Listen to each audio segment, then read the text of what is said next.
طبعا شايفين احمد صالح لاعب نادي الزمالك السابق، ورد غير متوقع بالنسبه لي انا شخصيا.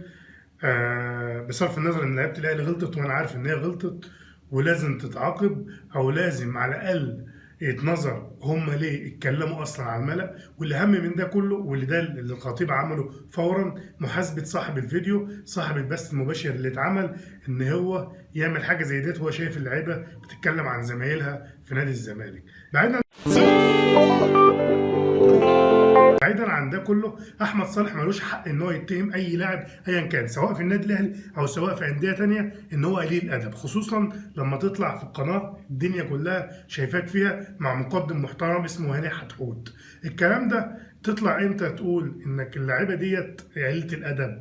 طيب ازاي انا كلاعب قديم او زميل للعيبه الاهلي اتهمهم ان هم بيهينوا زمايلهم، وفي نفس الوقت انا بطلع على الشاشه باينهم؟ طيب لعيبه الاهلي ما هي زمايلك احمد يا صالح، لعيبه الاهلي برضو تعتبر زمايلك، انت اقدم منهم، المفروض انك لاعب قديم، عندك عقل، مخك كبير، المفروض تفهم حاجه زي ديت. ممكن كنت تطلع تقول ان لعيبه الاهلي غير موفقه في التصاريح اللي قالوها، لعيبه الاهلي ما ينفعش تقول كده، لعيبه الاهلي على الاقل تخليها في نفسها تقول الكلام ده، وده حقك كمشجع زملكاوي قبل ما تكون لاعب في الزمالك. انما تطلع تقول بدون اي رد، اتسالت السؤال قلت قله ادب ليه؟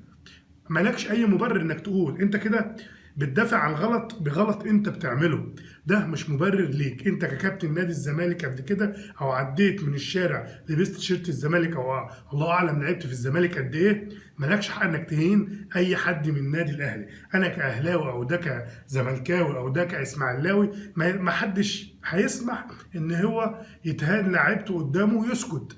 انا موافق ان لعيبه الاهلي غلط، طبعا ده حقهم، بس لو انت كده دورت الكلام، احمد الشناوي لما جت سيرته من احمد عادل شايف ان زميله مثلا غلط في حاجه، برضه احمد عادل غلطان عشان نكون منصفين.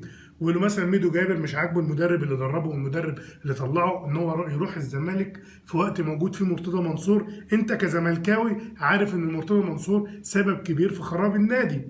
حاجه تانية، كريم نيدفيد ولا عمرو السولية بيقولوا على حازم امام ان هو افضل لاعب في الفرقه في الماتش، وان اللي ما ينفعش يمشي، وازاي مرتضى يقول كده، والراجل ده شكله فهمش كوره. طيب انت لو زملكاوي قاعد مع زميلك ولا قاعد مع صاحبك حتى الاهلاوي هتقول نفس الكلام ده. انا معاك ان لعيبه الاهلي غلطت وخلاص هتتحاسب، بس ازاي ان انا اطلع على شاشه اقول ان لعيبه زمايلي قليله الادب او دي نقص تربيه؟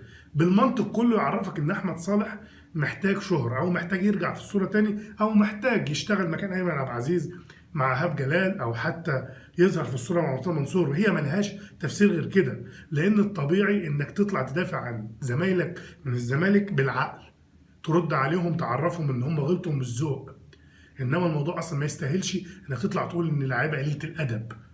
تحياتي.